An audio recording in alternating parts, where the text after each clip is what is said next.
Did you really like it, really? She hates to cook. You're not just buttering me up? No. Buttering me up. We just got done saying butter's great for everything. I'm really glad you liked it, though. It was good. It was good. I never saw anything like it before. I thought you made it up. You know, I was just trying to not get burned by that afterburner of a stove you guys have in there. And I got to tell you, what a piece of equipment that is. Isn't that something else? That is, I've never seen anything like it. What kind of cooking experience do you really have? Well, I'm more of a baker than a cook. Okay. I've been baking ever since I was probably 12 or 13. I'm mostly a desserts person, and I'm used to cooking for myself, like meals, so cooking for 13 people isn't that different, though. No, it isn't. Not really. Once Now, you do get you used find to this it. piece of equipment challenging to work with? Very. Yeah, it has hot spots and cold spots. And, you know, the caterers have been really nice because they agreed to move all their stuff and put it all over here so that I could use the stove for about 25 minutes. But the stove takes about 25 minutes to heat up. Larry, are you glad you don't have to use this every day? Do you want to see the huge? I'm very glad. You want to see the huge diesel flame in this bad boy? I'd love to. You want to see that? That might make good camera footage, right? Let's see. I gotta move this. Let's get you in there so the lights in there. Check this out. This is in case you want more direct heat. Like if you really want to fry something, I don't really need that much heat, but. Oh my Lord! Check. Yeah, you should. Wow, with fire brick and everything. I call this the stove of the gods. Oh crazy. my heavens! That's if you want a lot of heat, but I don't need that much. Butter is browns too fast. Yes, way too Burnt fast. butter is like an abomination. I don't want it at all. Well, unless we're making burn noise Right, scent, which is what exactly. we're trying to have it. Right. A lot of the stuff we use, like these accessories, are made in our forge. You have a forge here on the boat? No, in Philadelphia. In Philadelphia, We have okay. a forge, and we had to make stuff like this. So the accessories, like the railing and stuff, that's all original.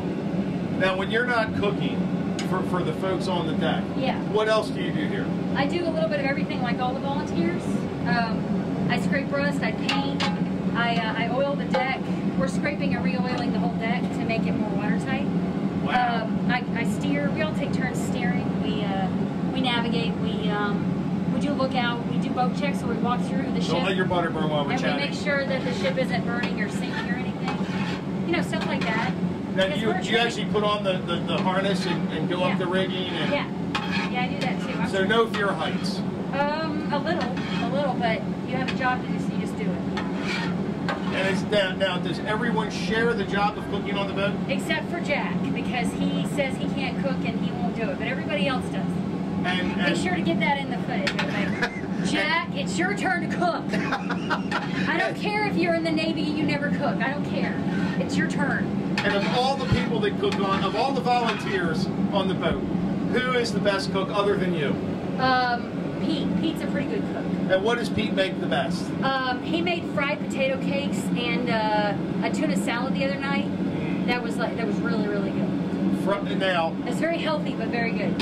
fresh tuna or canned tuna? Well, we have to use canned, unfortunately. But we buy it in the ginormous cans, and so it's a really good quality in the huge cans. You get like 4 pounds of tuna. I was just getting ready to ask you how many pounds in a It's about ginormous. 4.5 pounds. Okay, so and that is an actual measurement now. Right. Well, you have to that's what you have to plan for, because all of our we buy in bulk, and all of our cans are huge cans. So you have to plan for what you're going to do with the whole can, even if you're not going to use all of it. That's the only way we can afford to feed this many crew, because sometimes we have a crew of up to 30. So you have to plan for the whole can. Like, what am I going to do with that? What am I going to do with this? How long will it keep if I don't use all of it? Oh my gosh. And so no real refrigeration on board, only Oh, no. freezer? We do have freezers and refrigerators. Okay. Yeah, but we have to be careful because we don't have a lot of space in there for all of our produce. We have a lot of fresh produce. And so, from what I understood, this used to be actually below deck, Right. and then they moved it up here because it is an actual, kind of a conundrum, a gas-fired Exactly. or a diesel-fired Right. stove on a wooden boat. Yeah, well, a lot of Gazella's sister ships in the Portuguese White Fleet were lost to fires from the galley. So all of the galleys on the sister ships were below decks, and someone got the bright idea to say, hey, maybe we should put the galley in a fireproof box of concrete and steel and move it up on deck. And Gazella went through a lot of refits in her life as a working ship, and one of those many refits was moving the galley up on deck, which is a lot safer, better ventilation, just better overall. Yeah, I can't imagine having this below deck with the heat that this giant. It can get up to 115 in here on an average temperature outside day. Wow, 115 degrees. It could be 70 outside. It'll be 115 in here. Even with the ventilation. With all of the ports, like this opens for ventilation. Everything open. Yeah. This opens for ventilation. Everything should open. Well, it's not opening now, but usually it does. You know, nothing like portholes, dogs, and children to make a lie around you. No matter how much airflow you have, it's really, really hot because this whole thing heats. And it's a tremendous amount of heat. Yeah, I know.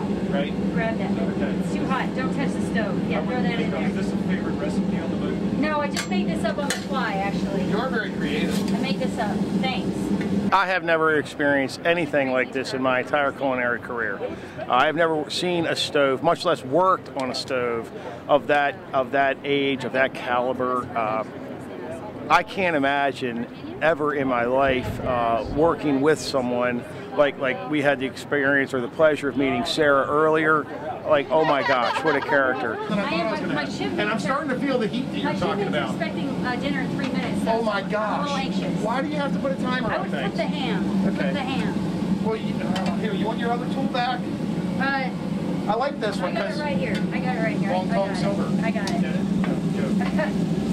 Just keep stirring the meat. Just Okay, stir the meat. Stir the meat. I'm worried about the bread. Ham is over there. She, for me, made this entire experience not only interesting, but certainly memorable. It's nice to see people just come to life. I've never met someone that talks as much as I talk, as fast as I talk. When I said I was serious about coming and cooking on this boat, I am. I'm a little nervous. I'm a little scared about it because I've, again, never worked on a piece of equipment that's that aged. I don't even know how to turn it down. I saw her turn it on. I don't know if you can regulate the heat.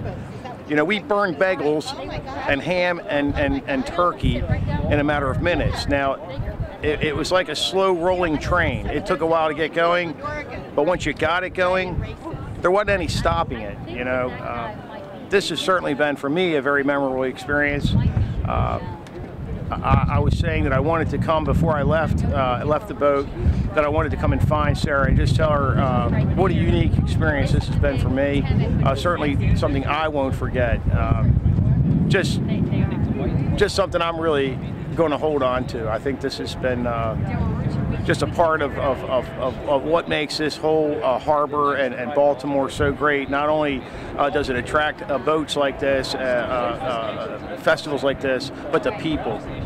Just fantastic.